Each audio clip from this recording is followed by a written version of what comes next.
There's a sound in the rainforest that few people recognize. It's not the rustle of leaves or the call of a bird.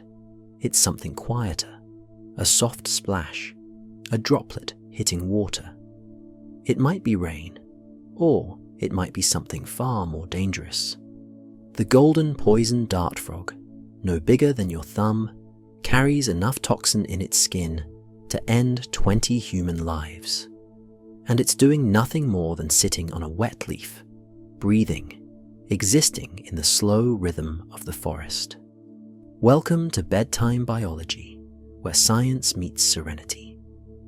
Each night, we explore the quiet wonders of the natural world, calming your mind and sparking your curiosity. Tonight, we're stepping into a world most people never see, a world where evolution has crafted some of the most sophisticated chemical weapons on Earth. We're talking about venom and poison, the twin forces that have shaped life for hundreds of millions of years. These aren't just tools for killing, they're keys to survival, badges of warning, and, surprisingly, potential cures for some of humanity's most challenging diseases. Let's begin with a simple question that trips up even scientists from time to time. What exactly is the difference between venom and poison? The answer lies not in what these substances are, but in how they're delivered. There's actually a rather elegant way to remember this, coined by venom expert Ronald Jenner at the Natural History Museum in London. If you bite it and you die, it's poisonous. If it bites you and you die, it's venomous. Venom must be injected. It's delivered through a wound, through fangs or stingers or specialized spines that break the skin and deposit toxins directly into tissue or bloodstream. A rattlesnake's hollow fangs, a jellyfish's microscopic harpoons, a platypus's ankle spur. All of these are venom delivery systems, evolved over countless generations to be efficient, precise, and devastatingly effective. Poison, on the other hand, requires no wound. It can be absorbed through skin, inhaled, or most commonly, ingested. When a poison dart frog secretes toxins through its skin, those chemicals sit on the surface, waiting. A predator that licks the frog or takes it into its mouth will absorb the poison through its mucous membranes. No bite necessary, no injection. The poison simply passes through barriers that would normally protect against venom. The molecular reason for this difference is surprisingly straightforward. Poisons tend to be made of smaller molecules, chemicals, that can slip through skin or be absorbed in the digestive tract. Venom, by contrast, is often built from larger proteins and peptides, complex molecules too big to cross intact skin. If you were to drink snake venom, assuming you had no cuts in your mouth or throat, your stomach acid would likely break down most of those proteins before they could enter your bloodstream. This is why, theoretically, you could ingest venom and survive, though it's certainly not recommended. But nature, as always, defies simple categories. Some creatures blur the line entirely. The blue-ringed octopus, that tiny jewel of the Pacific tide pool, is both poisonous and venomous.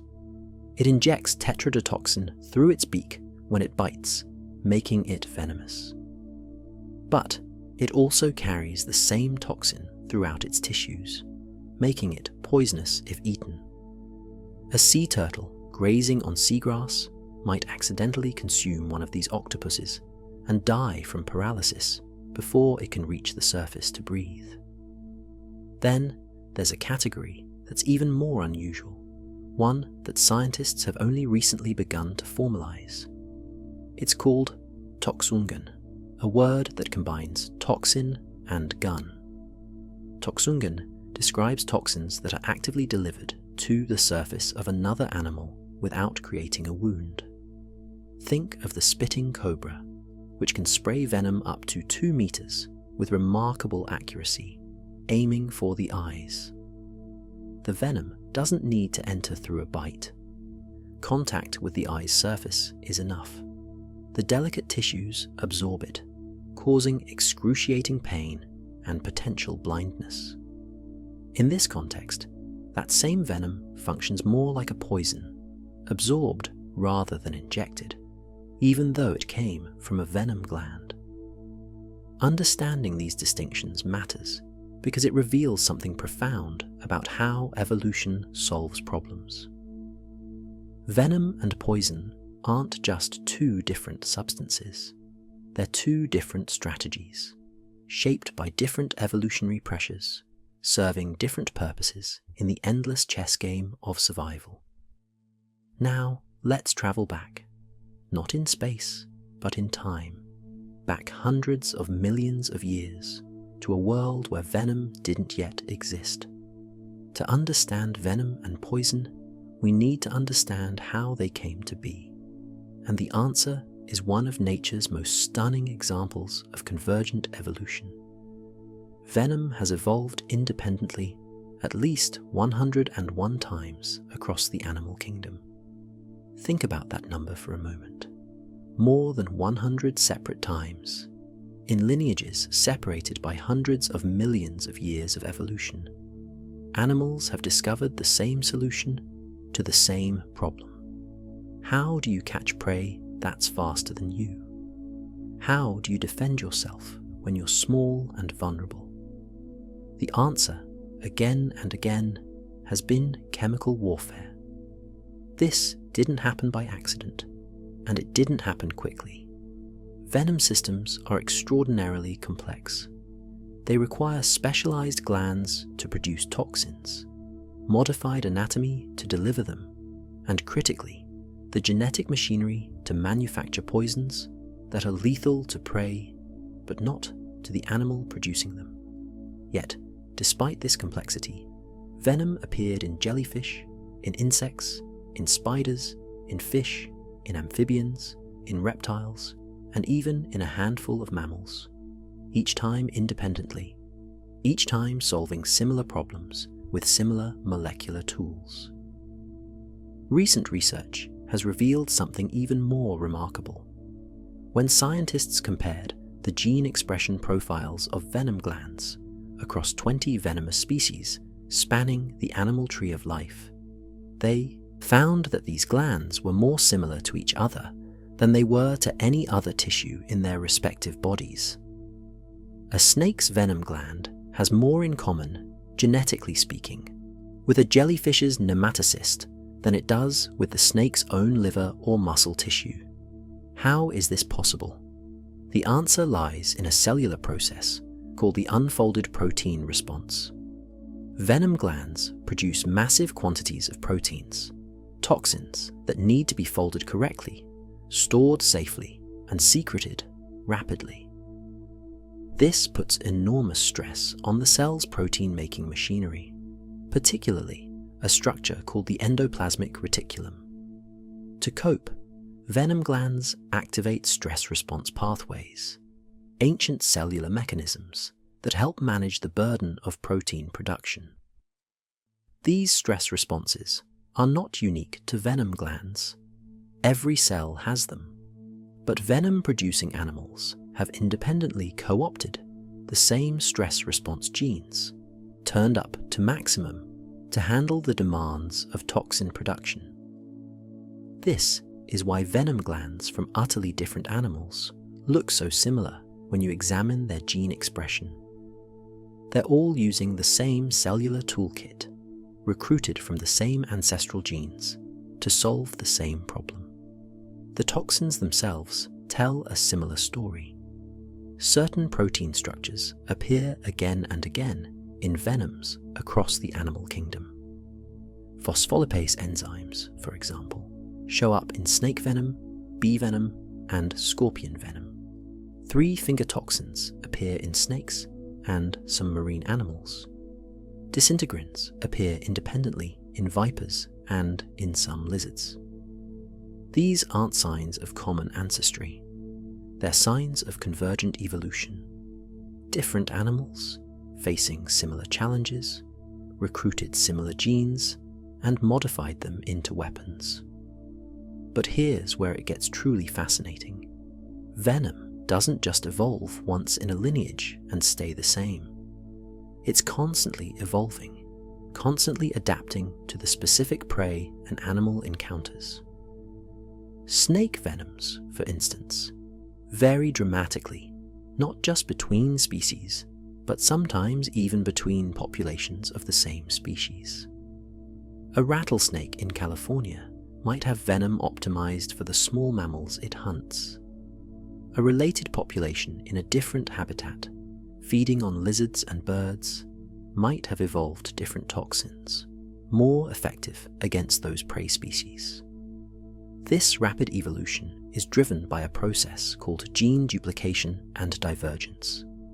A gene that codes for a protein with one function gets duplicated by accident during DNA replication. Now, the animal has two copies of the same gene. One copy continues doing the original job, maintaining essential functions. The other copy is free to mutate, to experiment. Most of these mutations are harmless or useless, but occasionally, very occasionally, one produces a protein with a new and beneficial effect. Maybe it's more toxic to a particular prey species. Maybe it spreads through tissue more effectively. That mutation gets selected for, and over time, that duplicated gene becomes something new, a novel toxin. This has happened thousands of times. Some snake venoms contain more than 100 different toxins, each slightly different, each contributing to the overall effect. This complexity is itself a kind of evolutionary strategy.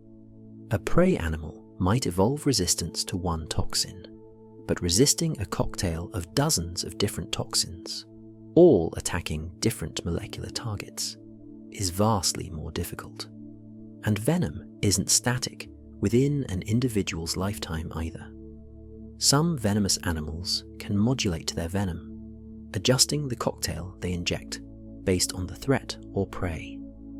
A snake might deliver a dry bite with no venom at all when it's not seriously threatened, conserving its costly toxins.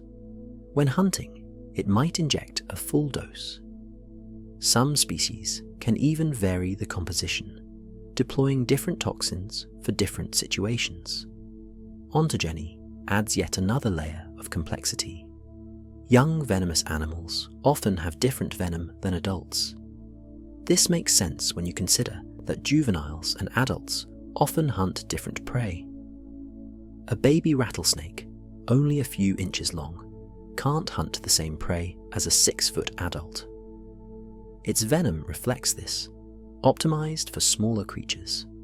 As the snake grows and its diet shifts, the composition of its venom shifts as well, a process controlled by genes that turn on and off at different life stages. Even gender can influence venom. Male and female animals of the same species sometimes have different venom profiles, particularly in species where males and females have different ecological roles or face different threats. This sexual dimorphism in venom is not common, but where it exists, it reveals how finely tuned venom evolution can be. All of this raises a humbling question. If venom has evolved so many times, in so many lineages, with such sophistication, why haven't more animals evolved it? The answer seems to be cost. Venom is expensive to produce, both metabolically and evolutionarily. You need to evolve the delivery system, the toxins themselves, and crucially, resistance to your own venom. You need to maintain venom glands, which take up space and energy. And you need to replenish venom after each use, a process that can take days or weeks. For many animals, other strategies are more cost-effective. Speed, camouflage, armor, size. These don't require the constant metabolic investment that venom does. Venom tends to evolve in animals that have specific needs, creatures that are relatively slow or small or vulnerable, that hunt prey they can't overpower through strength alone, or that need a powerful deterrent against predators. When these conditions align, when the benefits outweigh the costs, evolution discovers venom, again and again and again. Let's turn now to the animals themselves, to the creatures that have made venom their signature, their claim to fame in the endless struggle for survival. Let's meet the deadliest.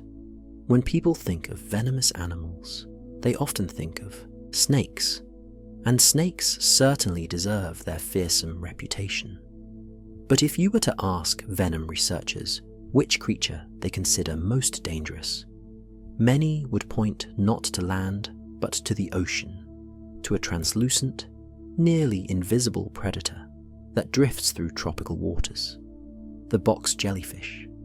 Box jellyfish belong to the class Cubozoa, and they're unlike any other jellyfish. They have eyes, complex eyes, not just light-sensing organs, but actual eyes with lenses and retinas that allow them to actively navigate and hunt. Their bells are box-shaped, hence the name, and trailing from each corner are tentacles, sometimes up to 3 meters long, covered with millions of microscopic harpoons called nematocysts. Each nematocyst is a marvel of miniature engineering. It's a coiled, barbed thread loaded with venom, stored under pressure like a tiny harpoon gun. When triggered by contact, the nematocyst fires in less than a millisecond, one of the fastest cellular processes in the animal kingdom. The barbed thread pierces the skin and injects venom directly into tissue. A single tentacle contains thousands of nematocysts. A brush against a box jellyfish tentacle means thousands of microscopic injections, all at once. The venom itself is a complex cocktail, but its primary components are toxins that attack the heart, the nervous system, and skin cells simultaneously. The pain is described as unimaginable, searing, immediate. But pain is the least of the concerns. The venom causes blood pressure to spike, then plummet. It disrupts heart rhythm, leading to cardiac arrest. It paralyzes muscles, including the diaphragm, leading to respiratory failure. Many victims go into shock and drown before they can reach shore. Those who do make it to shore often need immediate CPR to survive. Box jellyfish have killed more than 70 people in the last century, though the actual number is likely far higher, as many deaths in remote areas go undocumented. What makes them particularly dangerous is their near invisibility in water and their tendency to swim in shallow coastal areas where people wade and swim. You can be standing in knee-deep water and never see the tentacles that are about to touch your leg. There is an antivenom developed from antibodies produced by immunizing sheep with jellyfish venom. But it must be administered quickly, within minutes if possible. In remote locations, far from medical facilities, a box jellyfish sting is often a death sentence. Even survivors frequently suffer long-term effects, scarring, nerve damage, and psychological trauma from the experience. Yet despite their lethality to humans, box jellyfish didn't evolve this venom for us. They hunt small fish, stunning them instantly with their venom so the fish can be drawn into the jellyfish's mouth without struggle. The fact that this same venom is devastating to humans is almost an evolutionary accident, a consequence of the venom's extreme potency and the unfortunate biochemical similarity between human and fish nervous systems. If we shift from ocean to land, from invertebrate to vertebrate, we find another contender for the title of most deadly. The inland taipan of Australia holds the distinctions of having the most toxic venom of any land snake on Earth. A single bite contains enough venom to kill 100 adult humans, or approximately 250,000 mice. The venom's median lethal dose is so minute that it defies easy comprehension, measured in micrograms per kilogram of body weight. The inland taipan's venom is a sophisticated mixture. It contains neurotoxins that paralyze the nervous system, procoagulants that disrupt blood clotting, and myotoxins that break down muscle tissue. This combination ensures that prey is immobilized within seconds, dies within minutes, and begins to be digested even before the snake has finished swallowing it. The venom also contains hyaluronidase, an enzyme that breaks down tissue barriers, allowing the other toxins to spread more rapidly through the victim's body. Yet, for all its lethality, the inland taipan is remarkably docile. It lives in remote, arid regions of central Australia, far from human population centres. It's shy, preferring to avoid confrontation. When threatened, it will attempt to flee rather than strike. There are no recorded deaths from inland taipan bites in the wild. Not because the venom isn't lethal. Humans have died from bites in captive situations, but because these snakes rarely encounter people, and even more rarely bite them. This raises an important point about venom. Toxicity and danger are not the same thing. The inland taipan has the most toxic venom, but other snakes are far more dangerous to humans because they're aggressive, common, and frequently encountered. The saw-scaled viper, for instance, has venom far less potent than the inland taipans, but it's responsible for more human deaths than any other snake species because it lives in densely populated regions and has a quick temper. The inland taipan's venom is calibrated for its primary prey, the long-haired rat. These rats are large and aggressive, capable of injuring a snake if given the chance. The taipan's venom acts so quickly that the rat has no opportunity to fight back. The snake strikes, injects venom, and retreats, waiting for the toxins to do their work. Within moments, the rat is paralyzed, its blood thickening, its muscles failing. The snake follows the scent trail to its immobilized prey and feeds in safety. This hunting strategy reveals something crucial about venom evolution. Speed matters. If venom takes too long to work, prey can escape or retaliate. The most successful venoms are those that act within seconds or minutes, not hours. This creates intense selective pressure for venom that's not just toxic, but fast-acting. The inland taipan's venom represents the pinnacle of this evolutionary arms race. Now, let's return to the ocean, but to a very different predator. The geography cone snail looks harmless. Its shell is beautiful, patterned with intricate geometric designs in earth tones and cream. Collectors prize these shells, but picking up a live cone snail is one of the most dangerous mistakes a beachcomber can make. Cone snails are marine gastropods, essentially slow-moving sea snails. They can't chase down prey. Instead, they use a different strategy. They're ambush predators, and their weapon is a modified radula, a tongue-like structure found in all mollusks.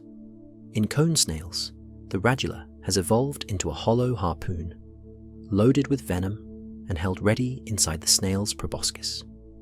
When a fish swims close, the cone snail fires. The harpoon shoots out, pierces the fish, and injects venom. The venom is a mixture of compounds called conotoxins, small peptides that target the nervous system with incredible precision.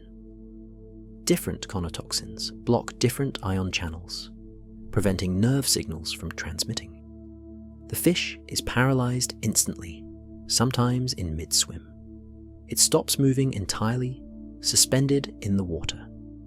The cone snail extends its mouth, engulfs the fish whole, and digests it alive, but completely immobilized. The geography cone snail has one of the most potent venoms in the world, a single snail carrying enough conotoxin to kill 20 adult humans. The venom has no antidote. Treatment consists of keeping the victim on life support, maintaining breathing and heart function artificially, until the toxins metabolize and clear from the body, a process that can take hours or days. What makes conotoxins particularly fascinating is their specificity. Each conotoxin targets a specific receptor or ion channel with remarkable selectivity. This precision has made them invaluable to medical research. Scientists have isolated hundreds of different conotoxins from various cone snail species, and some have been developed into drugs. Ziconotide, derived from the venom of the magician's cone snail, is used to treat severe chronic pain. It's 1,000 times more potent than morphine and doesn't cause addiction or tolerance. This brings us to one of the great ironies of venom. The same toxins that can kill can also heal. But we'll return to that theme later. For now, let's meet another creature that blurs the line between beautiful and deadly. The blue-ringed octopus is tiny, no bigger than a golf ball. It lives in tide pools and coral reefs across the Pacific and Indian Oceans, particularly around Australia and Japan. Its skin is yellowish with brown markings, fairly unremarkable. But when threatened, it flashes vivid blue rings across its body, a warning display as clear as any neon sign. This is aposematism, the evolutionary strategy of advertising danger through bright colors or patterns. Those blue rings are a warning worth heeding. The blue-ringed octopus carries tetrodotoxin, the same toxin found in pufferfish. Tetrodotoxin blocks sodium channels in nerve cells, preventing them from transmitting signals. This causes paralysis, respiratory failure, and death, all while the victim remains fully conscious, trapped in a body that no longer responds to commands. A single blue-ringed octopus carries enough tetrodotoxin to kill 26 adult humans. The toxin is 1,200 times more powerful than cyanide. There is no antivenom. The only treatment is to maintain artificial respiration, sometimes for up to 24 hours, until the toxin metabolizes. If breathing can be supported, survival is possible. Without it, death comes from suffocation within minutes. What's particularly unsettling about blue-ringed octopus bites is that they're often painless. The victim may not even realize they've been bitten until symptoms begin. Numbness spreading from the bite site, then difficulty moving, then difficulty breathing. Within minutes, complete paralysis. The victim's mind remains clear, aware, terrified, but unable to signal for help, unable to breathe. Blue-ringed octopuses are not aggressive. They'll only bite if handled or stepped on. But they're small and well camouflaged, easy to overlook in a tide pool. Many bites occur when someone picks up a pretty shell or reaches into a crevice without looking carefully. The octopus, frightened, bites in self-defense. The tragedy is that these tiny creatures want nothing to do with humans. Their venom evolved for subduing small crabs and shrimp, not for defense against primates. But evolution doesn't care about intentions. And speaking of intentions, let's turn to a creature whose toxin has fascinated and terrified humans for centuries. The golden poison dart frog. These frogs are small, barely longer than a paperclip, weighing less than an ounce. They're also among the most toxic animals on Earth. A single adult golden poison dart frog carries approximately 1 milligram of batrachotoxin in its skin glands. 1 milligram. That's enough to kill 10 to 20 humans, or about 20,000 mice. The toxin is so potent that simply handling the frog can be dangerous if you have any small cut or abrasion on your skin. Batrachotoxin works by interfering with sodium channels in nerve and muscle cells, locking them open. This causes uncontrolled electrical activity, leading to arrhythmia, paralysis, and heart failure. There is no antidote. Death can occur within minutes. Indigenous Embera people of Colombia have used this toxin for centuries, carefully extracting it to poison the tips of blow darts for hunting. A dart touched to the frog's back, where toxin concentration is highest, remains deadly for more than a year. But here's the remarkable thing. The frogs don't make batrachotoxin themselves. They acquire it from their diet. In the wild, golden poison dart frogs eat certain species of beetles and other arthropods that contain the toxin or its precursors. The frogs accumulate these compounds, concentrate them, and sequester them in specialized skin glands. Frogs raised in captivity, fed a diet of fruit flies and crickets, never develop batrachotoxin. They're completely harmless. This discovery revolutionized our understanding of poison dart frogs. It explained why captive-bred frogs could be handled safely. It also raised fascinating questions. How do the frogs tolerate such extreme toxicity without poisoning themselves? Recent research has revealed that poison dart frogs have mutations in their sodium channels, amino acid substitutions that make the channels resistant to batrachotoxin while still allowing them to function normally. The frogs have, in essence, evolved immunity to their own defense mechanism. But the frogs face a problem. If they can resist their own toxins, what's to stop predators from evolving the same resistance? The answer is nothing. At least one species of snake, Erythrolamprus epinephalus, has indeed evolved resistance to batrachotoxin and preys on poison dart frogs with impunity. This is evolution in action, an arms race where chemical weapons are met with chemical defenses, which in turn are met with new weapons. There's no winning, only the temporary advantage that allows survival long enough to reproduce. The bright coloration of poison dart frogs serves as a proselytism, the warning we mentioned earlier. Predators learn to associate brilliant colors with toxicity. A bird that tries to eat a poison dart frog and survives will remember that experience and avoid bright yellow and black patterns in the future. This is why so many toxic animals are brightly colored. Their colors are billboards saying, "I am dangerous, leave me alone." Interestingly, not all poison dart frog species are equally toxic, and recent research has revealed an inverse relationship. The most brightly colored species often have less potent toxins, while drabber species tend to be more toxic. This suggests that conspicuousness and toxicity are alternative strategies for the same goal: survival.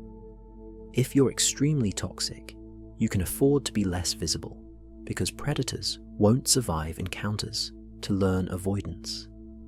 If you're less toxic, you need to be more conspicuous so predators recognize and avoid you before they bite. These examples, box jellyfish, inland taipan, cone snails, blue-ringed octopuses, poison dart frogs, represent just a tiny fraction of venomous and poisonous species. There are thousands more, each with its own unique toxins, delivery systems, and evolutionary history.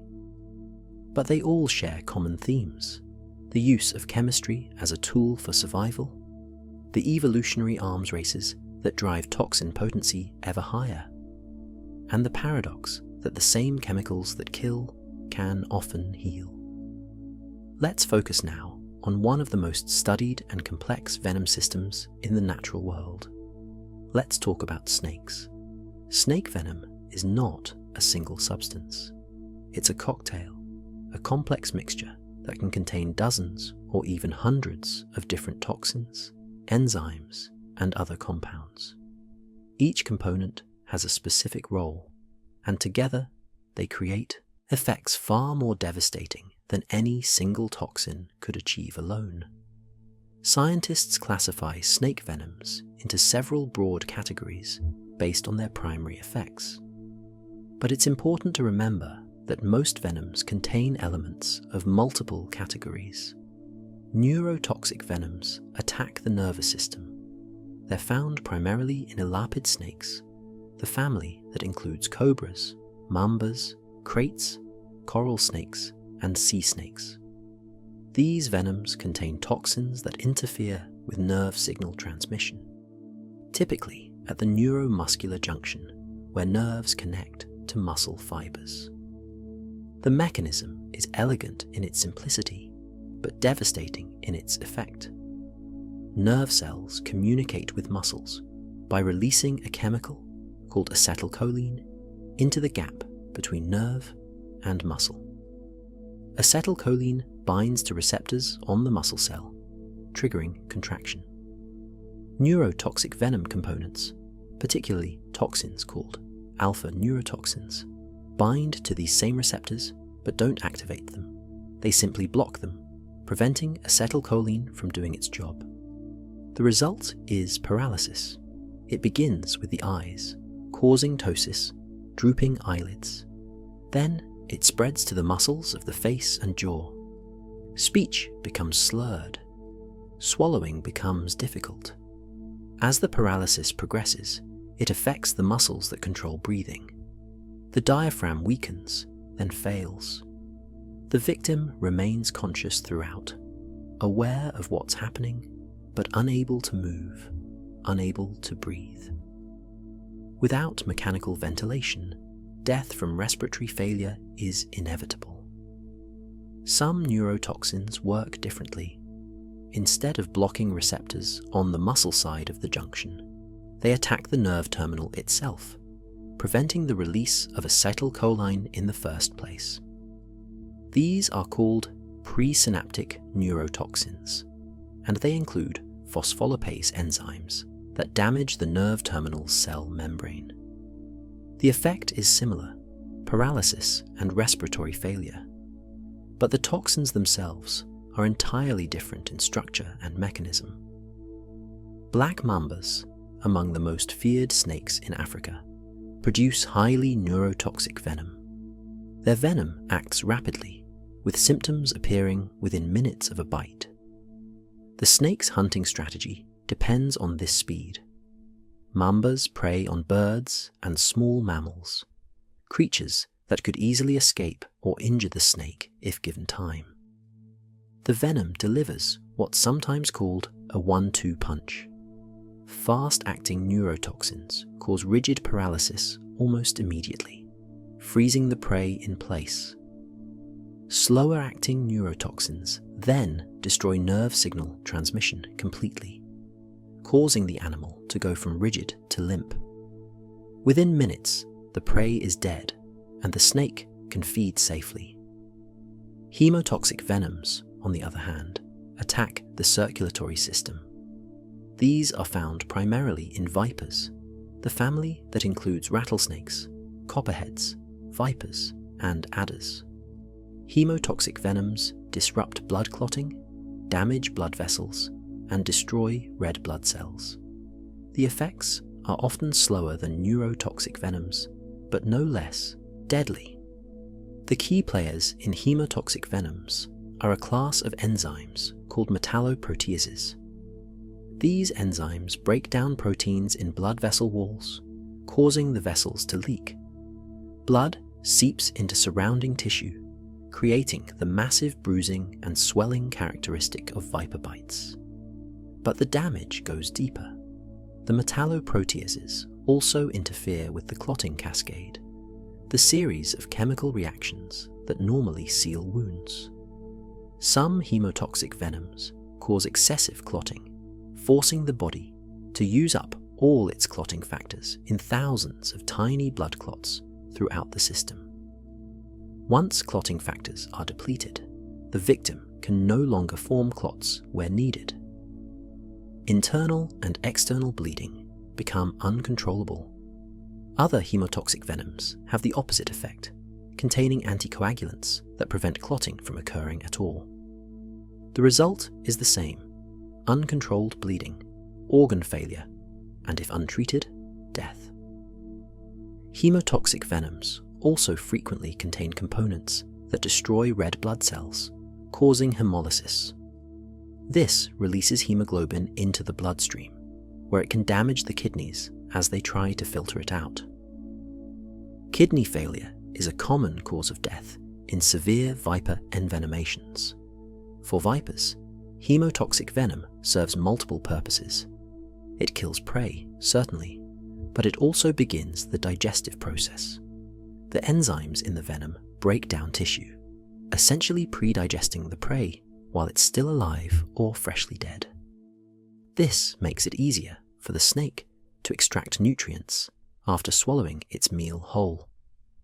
The saw-scaled viper, Russell's viper, and many pit vipers produce predominantly hemotoxic venoms. These snakes are responsible for the majority of snakebite deaths worldwide, not because their venom is the most potent, but because they live in densely populated areas and come into frequent contact with humans. A farmer working in a field might step near a resting viper, triggering a defensive strike. Without immediate access to antivenom, the prognosis is poor. Cytotoxic venoms add yet another dimension. Cytotoxic means cell killing, and these venoms do exactly that. They destroy cells at the bite site, causing severe local tissue damage, necrosis, and often permanent scarring or loss of function. Many cobra venoms are cytotoxic, as are some rattlesnake venoms. The toxins responsible are often cardiotoxins and cytotoxins, proteins that insert themselves into cell membranes and disrupt their integrity. Cell membranes are delicate structures, carefully controlled barriers between the cell's interior and the outside world. Cytotoxins punch holes in these barriers or cause them to dissolve entirely. The cell's contents leak out. The cell dies. The pain from cytotoxic venom is often excruciating and immediate. The tissue damage can be extensive, sometimes requiring surgical debridement to remove dead tissue, or, in severe cases, amputation. Even with treatment, victims of highly cytotoxic bites may lose function in the affected limb or suffer permanent disfigurement. King cobras, the longest venomous snakes in the world, produce venom that's both neurotoxic and cytotoxic. The neurotoxins ensure the prey dies quickly. The cytotoxins begin breaking down tissue, facilitating digestion. This combination makes king cobra venom particularly dangerous. A single bite can deliver enough venom to kill an elephant, though cobras rarely use their full venom load on prey, reserving the majority for large threats. Some venoms defy easy categorization. Taipan venom, which we mentioned earlier, combines neurotoxic, procoagulant, and myotoxic elements. It paralyzes, disrupts blood clotting, and destroys muscle tissue, all simultaneously. Rattlesnake venoms can vary dramatically even within the same species, depending on the snake's age, diet, and geographic location. Some are primarily hemotoxic, others have significant neurotoxic or myotoxic components. This variation is itself adaptive. A rattlesnake population that primarily hunts mammals benefits from venom optimized for mammalian physiology. a population that hunts lizards or birds needs different toxins. Over time, natural selection fine-tunes venom composition to match available prey. This is microevolution in action, observable changes occurring within species over relatively short timescales. The delivery system matters as much as the venom itself. Snake fangs come in several configurations, each with advantages and disadvantages. Proteroglyphos snakes, like cobras and sea snakes, have short, fixed fangs at the front of the mouth. They're always exposed, always ready, but their short length limits penetration depth. These snakes often chew slightly when biting to ensure venom is delivered deep enough. Solenoglyphos snakes, the vipers, have long, hollow fangs that fold against the roof of the mouth when not in use. When the snake strikes, muscles rotate the fangs forward into striking position. This allows vipers to have extremely long fangs relative to their head size, maximizing penetration and venom delivery. A large rattlesnake can have fangs over an inch long, capable of piercing deep into tissue. Opistoglyphos snakes, the rear-fanged species like boomslangs, have enlarged, grooved teeth at the back of the mouth. These snakes must chew to work venom into a wound, a less efficient delivery system, but one that still produces potent effects. Many rear-fanged snakes were long considered harmless to humans, but several species, including the boomslang, have caused human fatalities. The evolution of fangs represents convergent evolution yet again. The sophisticated hollow fangs of vipers and elapids evolved independently in these two lineages.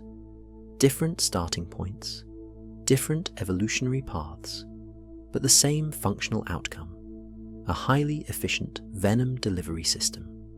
Venom composition can even vary over the course of a single snake's life.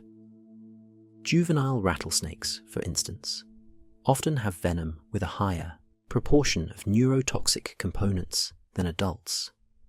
This puzzled researchers until they considered diet. Baby rattlesnakes primarily eat lizards and frogs, prey with different physiology than the mammals adults typically hunt. The juvenile venom, richer in neurotoxins, is more effective against reptiles and amphibians. As the snake matures and shifts to mammalian prey, its venom composition shifts as well, becoming more hemotoxic. Even the time of year can influence venom. Some snakes show seasonal variation in venom composition, though the reasons aren't always clear. It might relate to dietary changes across seasons, or to reproductive cycles, or to temperature effects on venom production. This is an area where much remains to be discovered. One of the most striking aspects of snake venom is how it's tailored not just to kill, but to kill specific prey in specific ways. Sea snakes hunt fish almost exclusively. Their venom is among the most toxic in the world, but it acts primarily on fish nervous systems. Human envenomations by sea snakes are rare, partly because these snakes are generally docile, but also because their venom, while dangerous to humans, is not optimized for mammalian physiology. Conversely, snakes that hunt mammals tend to have venom that's devastating to mammalian systems. The inland taipan, living in Australia, where placental mammals were absent for millions of years, evolved its venom to hunt native rodents that colonized Australia relatively recently. The venom is calibrated perfectly for these rats, far more toxic than it needs to be for killing them.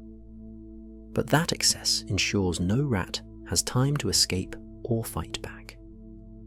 This brings us to a crucial point about venom research and human medicine. Most venom studies focus on effects in mice or other laboratory mammals because that's what's practical and ethical for research. But a venom that's deadly to mice might be less effective against the snake's actual prey. The inland taipan again provides an example. Its venom is extraordinarily toxic to mice, but its natural prey, the long-haired rat, is a different species with potentially different sensitivity. The snake's venom might be exactly calibrated for that specific rat, and the extreme toxicity to lab mice might be incidental. All of this complexity, the multiple toxin types, the delivery systems, the variation and adaptation, it all serves evolution's ultimate goal, reproductive success. A snake that efficiently catches prey without getting injured can devote more energy to reproduction. A snake that survives encounters with predators lives to reproduce. Venom is expensive to produce and maintain, but for snakes, it's an investment that pays dividends in survival and offspring. Snakes, of course, are far from the only venomous animals. Let's broaden our view and explore the astonishing diversity of venom and poison across the tree of life. In the ocean, venomous creatures are everywhere you look. Beyond box jellyfish and cone snails, there are hundreds of other species wielding chemical weapons. Stonefish, masters of camouflage, lie motionless on reef bottoms, looking exactly like algae-covered rocks. Step on one, and 13 spines along its dorsal fin inject a venom that causes some of the most excruciating pain known to medicine. The pain is so severe that victims have been known to request amputation to make it stop. Hot water helps, breaking down the venom's proteins, but the pain can last for hours, even with treatment. Lionfish, those beautiful invaders from the Indo-Pacific, now spreading throughout the Caribbean and Atlantic, have venomous spines that deliver painful stings. The venom isn't typically deadly to healthy adults, but it causes extreme pain, swelling, and in some cases, systemic reactions. Divers learn to give these fish a wide berth, admiring their elaborate fins and striking coloration from a safe distance. Sea urchins, those spiny globes scattered across reef and rocky shores, aren't usually considered venomous, but some species are. The flower urchin, beautiful and delicate looking, has pedicellariae, tiny pincer-like structures among its spines that inject a venom causing severe pain and, in rare cases, paralysis. Several deaths have been attributed to flower urchin stings. And then there's the stingray, that flat, graceful flyer of the ocean floor. Stingrays have a barbed spine on their tail, loaded with venom.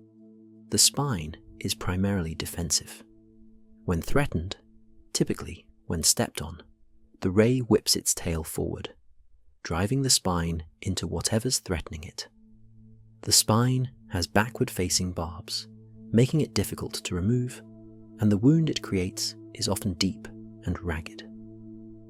The venom adds to the trauma, causing intense pain, tissue damage, and sometimes serious systemic effects. Steve Irwin, the beloved wildlife conservationist, died from a stingray barb to the chest while filming in 2006. The injury was unusual. Most stingray wounds are to the feet or legs. The barb penetrated his heart, and he bled to death before help could arrive. It was a tragic reminder that even experienced wildlife professionals face risks when working with venomous animals. Portuguese man-of-war, despite their jellyfish-like appearance, aren't true jellyfish. They're siphonophores, colonial organisms made up of multiple specialized polyps working together. Their tentacles can extend up to 30 meters and are covered with nematocysts that deliver a painful sting. The pain is intense, burning, and can last for hours or days. Multiple stings can cause systemic reactions, fever, shock, and in rare cases, death. Even dead man-of-war washed up on beaches can sting, their nematocysts remaining active for days.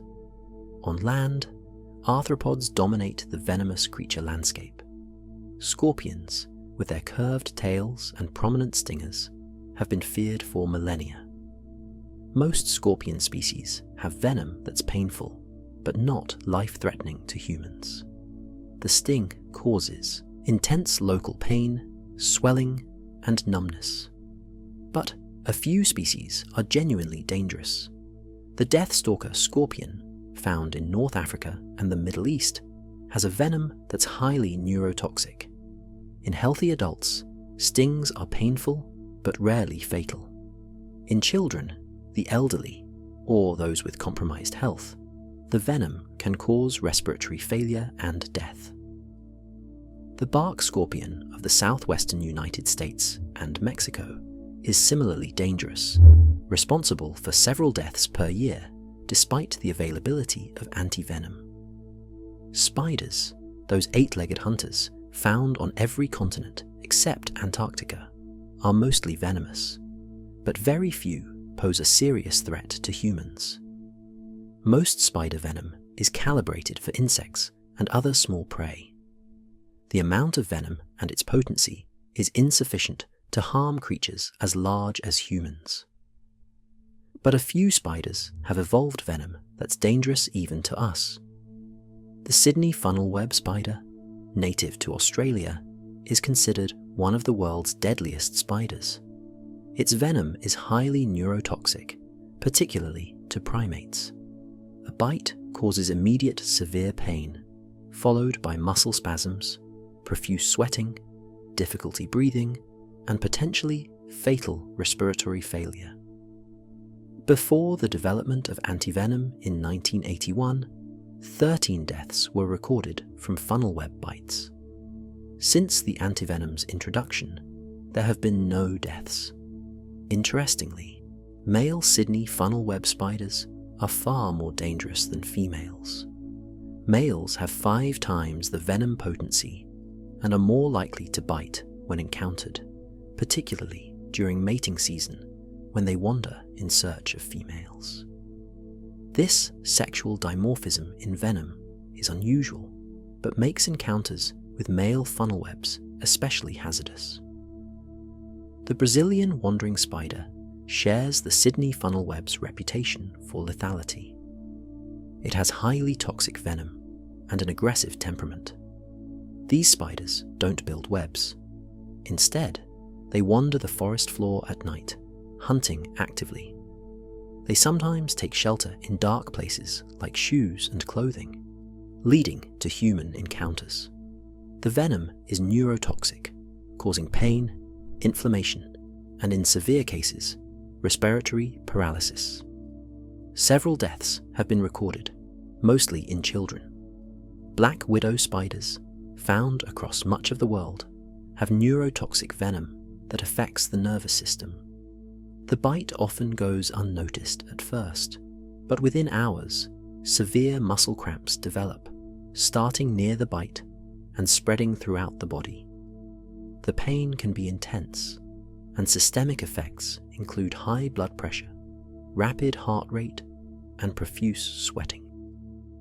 Deaths are rare with modern medical care, but before the development of antivenom, black widow bites were a significant cause of mortality, particularly in children.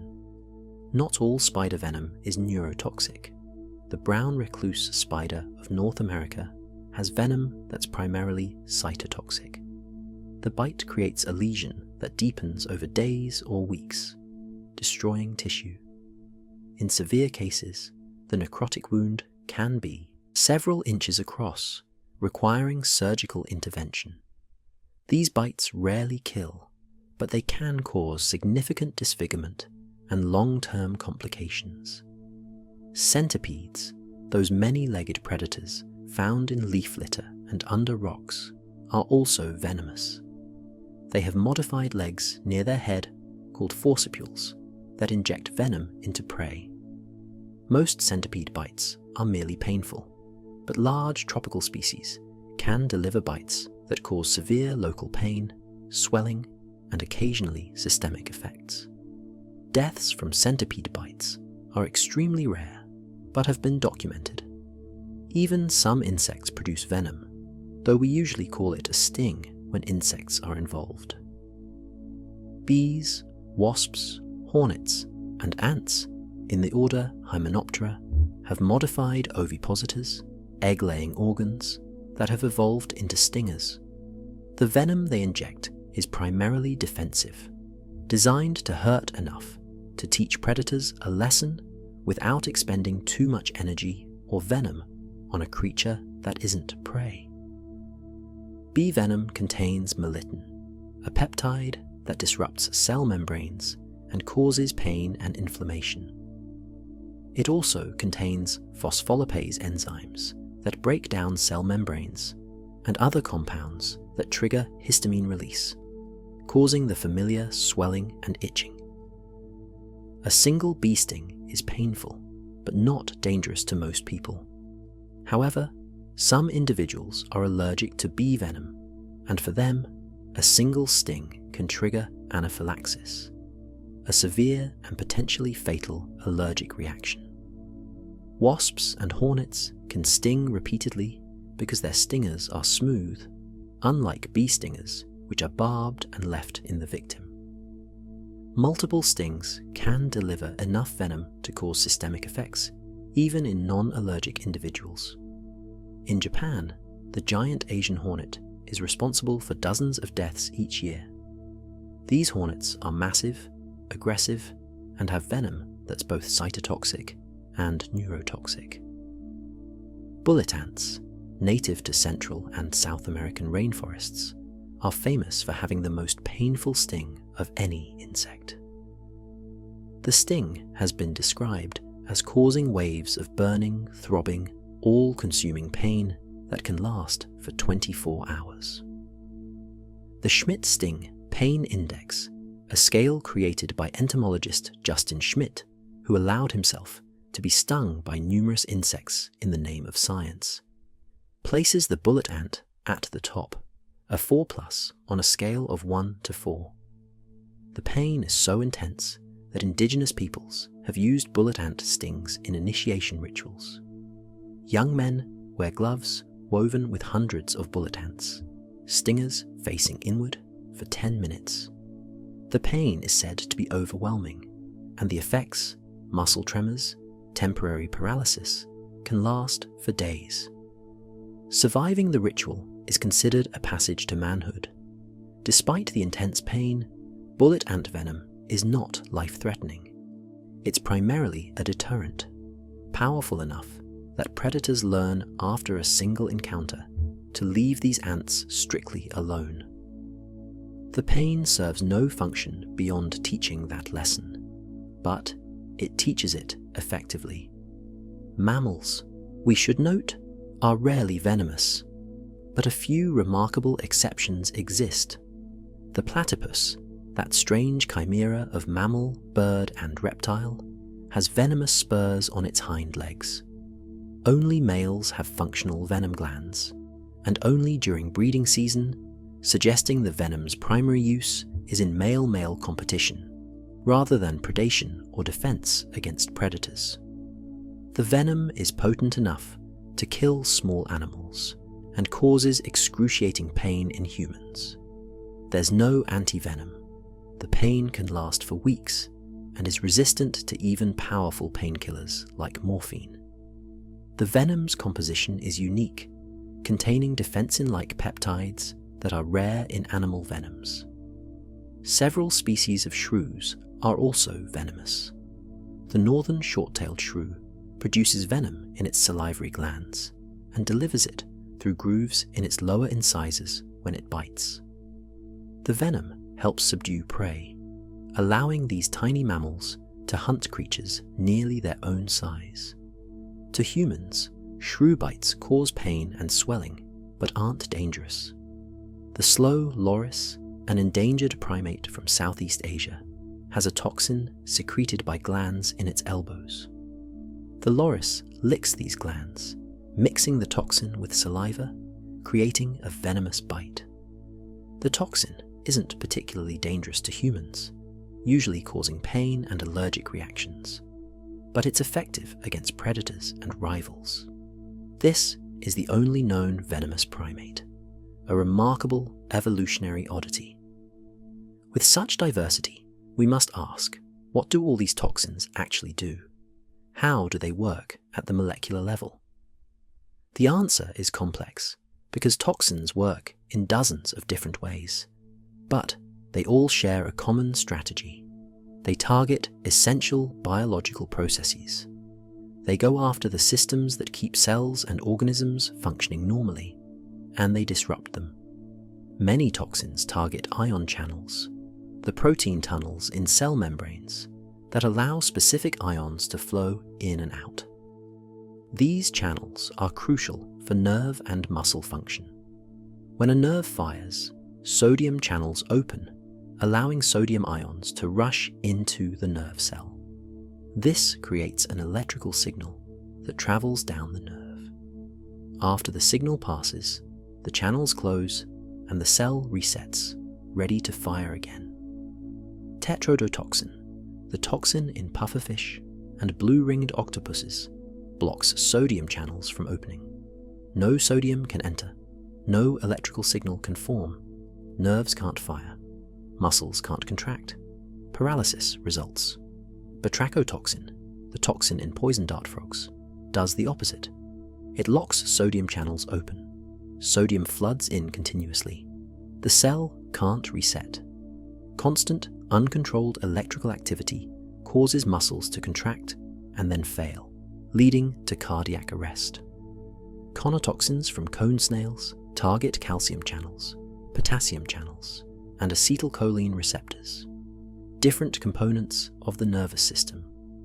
Each conotoxin is exquisitely specific, binding to one type of channel or receptor and blocking it. This specificity is what makes conotoxins so valuable. Medically, they're molecular scalpels, able to shut down specific pathways without affecting others. Other toxins work enzymatically.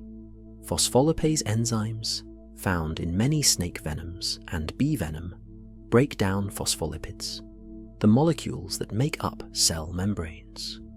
As membranes are destroyed, cells leak their contents and die. This causes local tissue damage and inflammation, contributing to the pain and swelling at a bite or sting site. Metalloproteases, abundant in viper venoms, digest proteins in blood vessel walls and the extracellular matrix that holds tissues together. Vessels start to leak. Tissue structure breaks down. Blood oozes into spaces it shouldn't be, causing bruising and swelling. If enough vessels are damaged, internal bleeding becomes life-threatening. Some toxins specifically target the blood's clotting system. Thrombin-like enzymes cause excessive clotting, depleting clotting factors. Anticoagulants prevent clotting from occurring. Fibrinolytic enzymes dissolve clots that have already formed. The result in each case is a bleeding disorder, hemorrhage that can't be stopped. Myotoxins attack muscle cells specifically. These toxins, found in some rattlesnake and sea snake venoms, cause muscle breakdown, a condition called rhabdomyolysis. As muscle cells die, they release their contents, including large amounts of the protein myoglobin, into the bloodstream. The kidneys try to filter out this myoglobin and become overwhelmed, leading to kidney failure. Cardiotoxins, found especially in cobra venoms, specifically target heart muscle cells. They disrupt cell membranes, causing the heart to beat irregularly or stop beating entirely. Combined with other venom components, cardiotoxins can cause rapid cardiac arrest. Hyaluronidase, often called the spreading factor, is an enzyme that breaks down hyaluronic acid, a component of the extracellular matrix. This allows other venom components to spread more rapidly through tissue, increasing their effectiveness. Many venoms contain hyaluronidase alongside their primary toxins. What makes venom particularly dangerous is synergy. Individual components might have relatively mild effects on their own, but in combination, they're devastating. A neurotoxin paralyzes. A myotoxin breaks down muscle. A procoagulant disrupts blood clotting. Together, they overwhelm the body's defenses, attacking multiple systems simultaneously. This multi-pronged attack is why antivenom is so difficult to develop and must be so specific. An antivenom works by introducing antibodies that bind to venom toxins, neutralizing them before they can cause damage. But if a venom contains dozens of different toxins, the antivenom must contain antibodies against each one. This is why antivenom for one species of snake often doesn't work well against a closely related species. The toxin profiles are just different enough that the antibodies don't bind effectively. The pain caused by many venoms deserves special mention. Pain is itself a defense mechanism for the venomous animal, not the victim. The purpose of painful venom is to teach. A predator that experiences excruciating pain from biting a venomous creature will remember that experience and avoid similar creatures in the future. The more memorable the pain, the more effective the lesson. This is why some venoms cause pain out of proportion to actual tissue damage. The bullet ant sting, for instance, causes relatively little physical harm. There's minimal swelling, no necrosis, no systemic effects, but the pain is unforgettable. That's the point. The ant doesn't want to waste venom killing a predator that's too large to eat. It just wants the predator to go away and never come back. Many toxins activate pain receptors directly. Capsaicin, the compound that makes chili peppers hot, binds to a receptor called a TRPV1, which normally detects heat and physical damage. When capsaicin binds, the receptor signals pain as if the tissue were being burned, even though no actual burning is occurring. Some animal toxins work similarly, hijacking pain receptors to create intense sensations. Inflammation amplifies pain. Venom components that cause tissue damage also trigger the body's inflammatory response. Blood vessels dilate. Immune cells flood the area. Chemical mediators like prostaglandins and bradykinin are released, sensitizing pain receptors and causing the characteristic swelling and redness. This inflammation is part of the body's attempt to heal, but it also ensures the pain persists long after the initial injury. The evolutionary purpose of pain becomes clear when we consider the context. A deer that steps on a snake and gets bitten will run away. But if the bite didn't hurt, the deer might not learn to avoid snakes in the future. The pain creates a strong negative association. The deer remembers. Next time it sees a snake, it will actively avoid it. The snake benefits because it doesn't have to waste venom on defensive bites. The deer benefits because it avoids potentially lethal encounters. Pain, in this sense, serves both parties. But what about venoms used for predation rather than defense? Here, the priorities are different. A hunting venom needs to be fast and lethal, but pain is secondary. In fact, too much pain might be counterproductive. If prey experiences intense pain, it might thrash violently, potentially injuring the predator. Better to cause rapid paralysis or unconsciousness with minimal warning. This is why neurotoxic venoms, the ones used primarily for hunting, often cause relatively little pain initially. A cobra bite might not hurt much at first. The victim might not even realize they've been seriously envenomed. By the time symptoms appear, paralysis setting in, weakness spreading, it's too late to escape. The snake has already withdrawn to a safe distance, waiting for the venom to complete its work. The distinction between defensive and predatory venoms isn't absolute.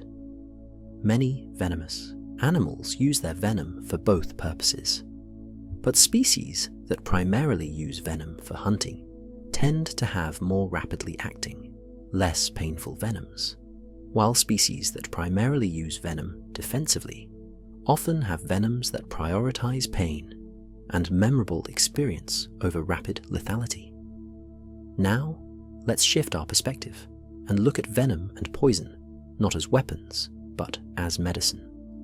This might seem counterintuitive. How can substances designed to harm be used to heal? The story begins in the late 1960s in Brazil. A scientist named Sergio Ferreira was studying the venom of the jararaca pit viper, Bothrops jararaca. This snake was known to cause severe drops in blood pressure in bite victims.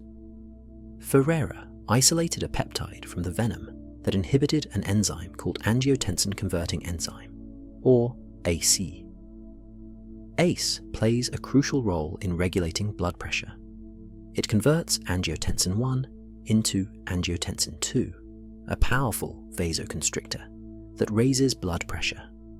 By inhibiting ACE, the peptide from venom prevented this conversion, causing blood pressure to drop. Ferreira shared his findings with British pharmacologist John Vane.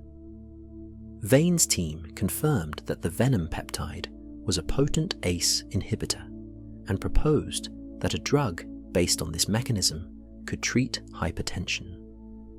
The challenge was creating a synthetic version that could be taken orally, since the natural peptide was a protein that would be digested in the stomach.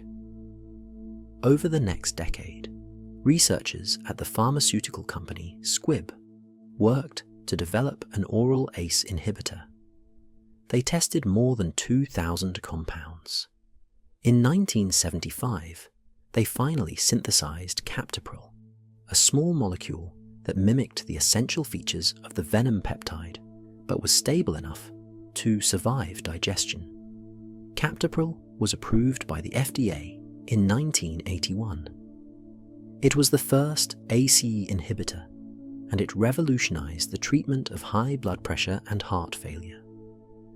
For the first time, there was a drug that could lower blood pressure by targeting the renin-angiotensin system specifically, with fewer side effects than previous medications. ACE inhibitors have since become one of the most prescribed classes of drugs in the world. Millions of people take them daily. They prevent heart attacks, reduce the risk of stroke, protect kidney function in diabetics, and improve outcomes in heart failure patients. The development of captopril from snake venom peptides has saved countless lives. But captopril is just one example. Numerous other drugs have been derived from animal venoms or toxins. Exenatide, used to treat type 2 diabetes, was developed from a peptide in the venom of the Gila monster, a venomous lizard native to the southwestern United States and Mexico. The peptide mimics a human hormone that stimulates insulin release, helping control blood sugar levels. Ziconotide, a powerful painkiller for severe chronic pain, comes from the venom of cone snails. It's administered directly into the spinal fluid and is 1,000 times more potent than morphine. Unlike opioids, it doesn't cause addiction or tolerance, though it does have significant side effects that limit its use to patients who haven't responded to other treatments. Eptifibatide and tirofiban, drugs used to prevent blood clots in patients undergoing certain cardiac procedures, were developed from proteins found in viper venom. These proteins prevent platelets from clumping together, reducing the risk of heart attack and stroke.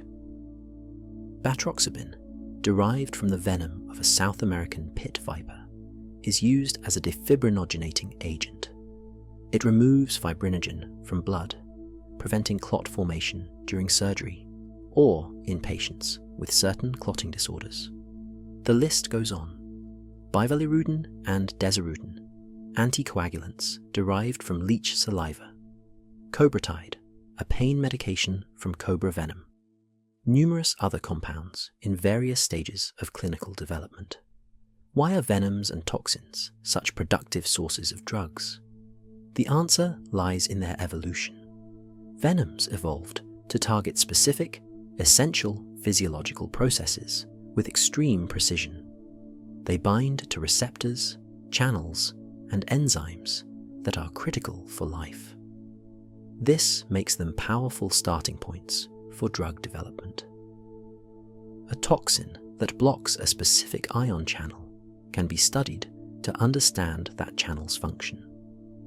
Modified versions of the toxin might block the channel more selectively or less permanently, turning a lethal poison into a therapeutic agent.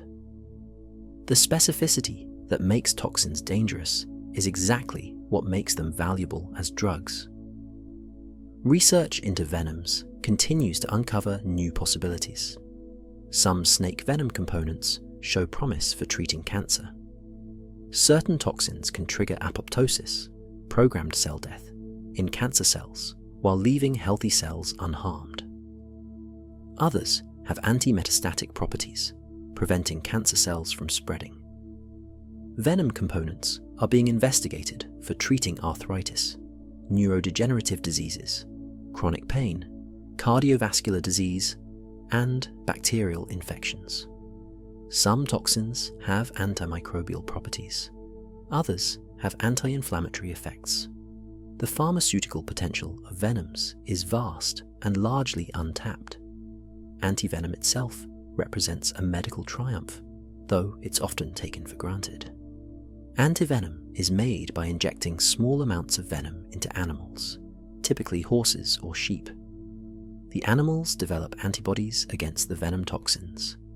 These antibodies are then purified from the animal's blood and prepared for human use. When someone is envenomed, antivenom is administered intravenously. The antibodies bind to venom toxins in the patient's bloodstream, neutralizing them before they can cause irreversible damage. The toxin antibody complexes are then filtered out by the kidneys and excreted. Antivenom must be given relatively quickly to be effective. Once toxins have bound to their targets, antibodies can't remove them. They can only neutralize toxins that are still circulating. This is why time is critical in treating envenomations. The sooner antivenom is given, the better the outcome. Producing antivenom is complex and expensive. Each antivenom is specific to particular venoms. An antivenom for Indian cobra won't work well against African cobra or rattlesnake.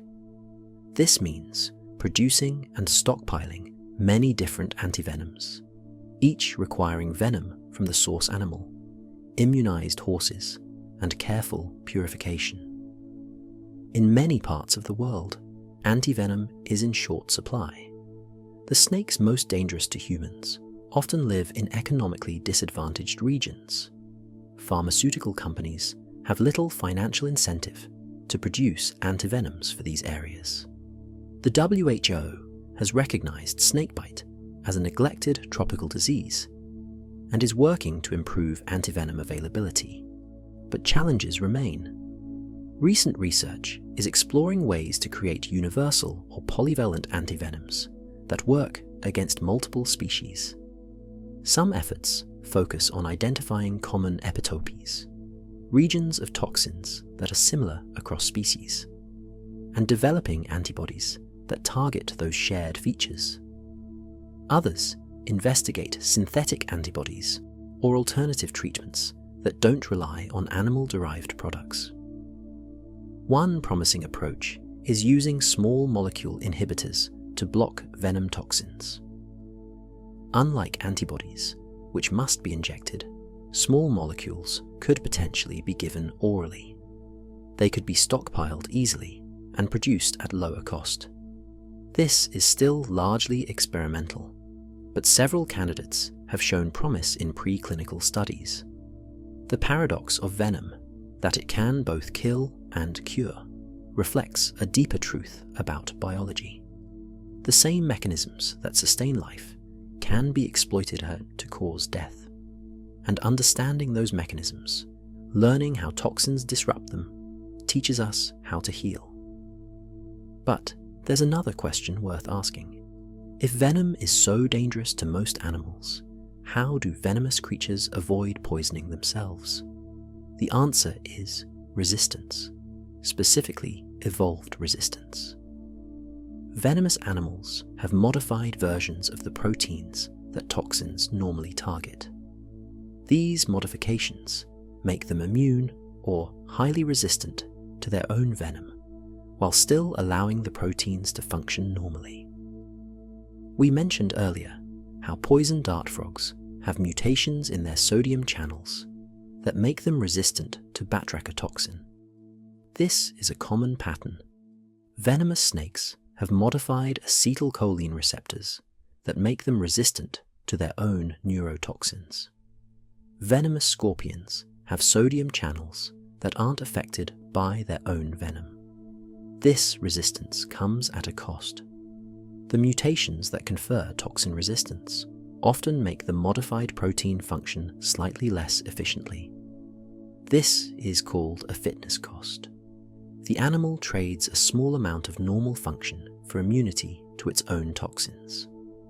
Evolution favors this trade-off because the benefit, not dying from your own venom, outweighs the cost. Resistance has to be strong enough that accidental exposure won't harm the animal.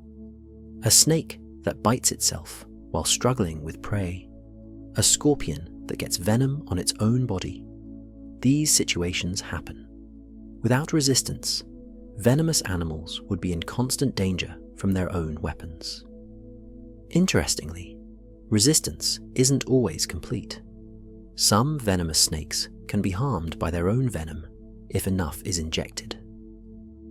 This suggests that the level of resistance is calibrated to what's normally encountered, providing protection against accidental exposure, but not against massive doses. Even more fascinating is when non-venomous animals evolve resistance to venom. Certain snakes prey on venomous snakes. They've evolved resistance through similar mechanisms, mutations in the target proteins that venom normally attacks. The California ground squirrel has evolved some resistance to rattlesnake venom because it's frequently exposed to it. Mongoose are famously able to fight and eat cobras, partly due to evolved resistance to cobra neurotoxins. This creates evolutionary arms races. A predator evolves resistance to a prey's venom. The prey evolves more potent venom or toxins that work through different mechanisms. The predator adapts again. Back and forth, generation after generation, each side pushing the other to evolve more sophisticated defenses and weapons.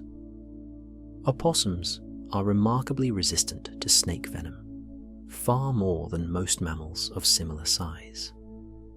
Researchers have isolated a peptide from opossum blood that neutralizes venom toxins. This peptide is being studied as a potential basis for a universal antivenom that could work against multiple snake species. Honey badgers have a similar reputation, supposedly able to survive venomous snake bites that would kill most animals. Research suggests they have some resistance, though it's not absolute. But they also have loose, thick skin that makes it difficult for snake fangs to penetrate deeply. And their aggressive nature means they're often the aggressor in encounters, not the victim. The evolutionary interplay between venom and resistance highlights a fundamental aspect of life. Evolution is not about perfection. It's about being good enough, often just barely good enough, to survive and reproduce. Venom doesn't need to be 100% lethal. It just needs to work often enough. Resistance doesn't need to be complete. It just needs to improve survival odds enough to be worth the costs. This brings us to the present and the future. What remains to be discovered about venom and poison? Where is the research heading? One exciting frontier is venom transcriptomics and proteomics, large-scale studies of which genes are active in venom glands and which proteins are present in venom. These studies have revealed that venom composition is far more complex than previously realized. Individual venoms can contain hundreds of different proteins, many of them unknown to science. With modern sequencing technology, researchers can now characterize these venom components rapidly and in detail. This is leading to the discovery of new toxins with unique properties, potential starting points for drug development. It's also revealing how venom evolution works at the genetic level, showing which genes are recruited into venom systems and how they're modified. Another area of intense research is understanding individual variation in venom. Even snakes from the same population can have slightly different venom compositions. Some of this is genetic, but some is influenced by diet, age, health, and other factors. Understanding this variation is crucial for developing effective antivenoms that work across populations, not just against lab-cultured reference venoms. Researchers are also investigating the evolution of venom resistance more deeply. How do animals evolve resistance without completely losing protein function? What are the genetic mechanisms? Can insights from naturally resistant animals be applied to developing better treatments for envenomation? The pharmaceutical potential of venoms is driving significant research investment. Companies and research institutions are screening venom libraries, collections of toxins from hundreds or thousands of species, looking for compounds with therapeutic potential. This work has already yielded several drug candidates in clinical trials, and more are likely to follow. One particularly promising area is neurotoxin-derived drugs for treating chronic pain. Chronic pain affects millions of people and is notoriously difficult to treat. Opioids are effective but cause addiction. Non-opioid painkillers have limitations and side effects. Toxins that target specific pain pathways could provide relief without the drawbacks of current medications. Environmental DNA, or eDNA, is being used to discover new venomous species. By collecting water or soil samples and sequencing all the DNA present, researchers can identify species that live in an area without having to see the animals themselves. This has led to the discovery of new venomous creatures, particularly in marine environments and remote terrestrial habitats. Conservation is also an important consideration. Many venomous species are threatened or endangered due to habitat loss, collection for the pet trade, and persecution based on fear and misunderstanding. Protecting these species isn't just about biodiversity. It's about preserving potential sources of medicines and scientific knowledge. The king cobra, for instance, is considered vulnerable. Viper populations are declining in many regions. Some cone snail species are threatened by habitat destruction and ocean acidification. If these species disappear before their venoms are fully studied, we may lose potential cures for diseases that don't yet have effective treatments. There's also growing interest in the ecological roles of venom beyond predation and defense. Some animals use venom for intra-specific competition, males fighting other males for territory or mates. Platypus venom, for example, is most potent during breeding season, suggesting its primary use is not defense against predators, but competition between males. Some social insects use venom in colony defense and even in nestmate recognition. Wasps can identify members of their own colony partly by the specific venom compounds they carry. This suggests venom can have communicative functions, not just harmful ones. Studying venom is also revealing insights into protein evolution more broadly. How do proteins evolve new functions? How do complex traits like venom systems, requiring coordinated changes in multiple genes and anatomical structures, evolve? Venom systems provide clear examples where we can track the evolutionary process, seeing which genes were recruited, how they were modified, and what selective pressures drove changes. Perhaps most profoundly, studying venom and poison teaches us about the nature of evolution itself. Evolution is not goal-directed. It doesn't plan ahead. Yet, it has repeatedly, independently, discovered the same solutions to similar problems. Venom has evolved over 100 times. Each time, evolution started from different genetic raw material, in animals with different body plans and ecologies. Yet the endpoint, a delivery system and toxic compounds that can incapacitate prey or deter predators, is functionally similar across lineages. This is convergent evolution at its most striking. It's evidence that certain solutions are, in some sense, optimal for certain problems.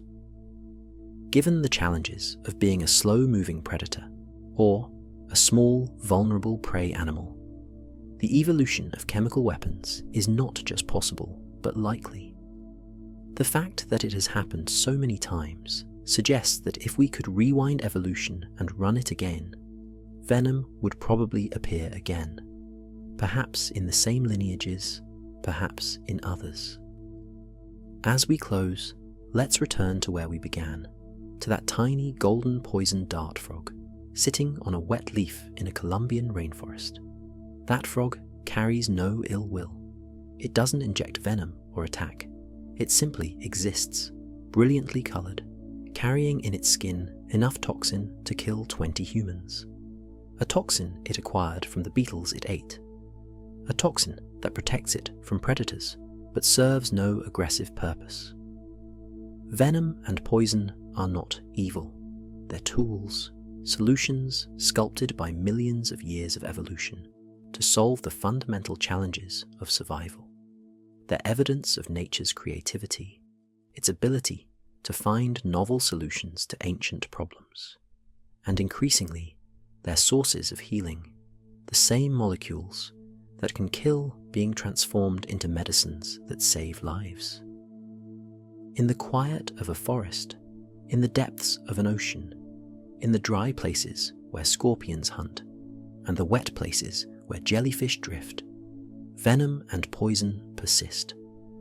They're reminders that life is chemistry, that survival is often a matter of the right molecule in the right place at the right time. They're testaments to the power of evolution to create, to refine, to optimize. And they're bridges between destruction and healing, between death and life, between the ancient past when these toxins first appeared, and the future where we may use them to cure diseases we don't yet understand. The world is full of quiet marvels. Tonight, we've explored one of the most deadly and one of the most promising. If you've found this journey calming, if it's helped quiet your mind or sparked your curiosity, consider subscribing to Bedtime Biology. Share your thoughts in the comments. And if you'd like to explore more of nature's gentle wonders, there are many more stories waiting, each one an invitation to see the world through curious, sleepy eyes. Until next time, rest well and remember that even in nature's deadliest creations, there is beauty, complexity, and the possibility of healing.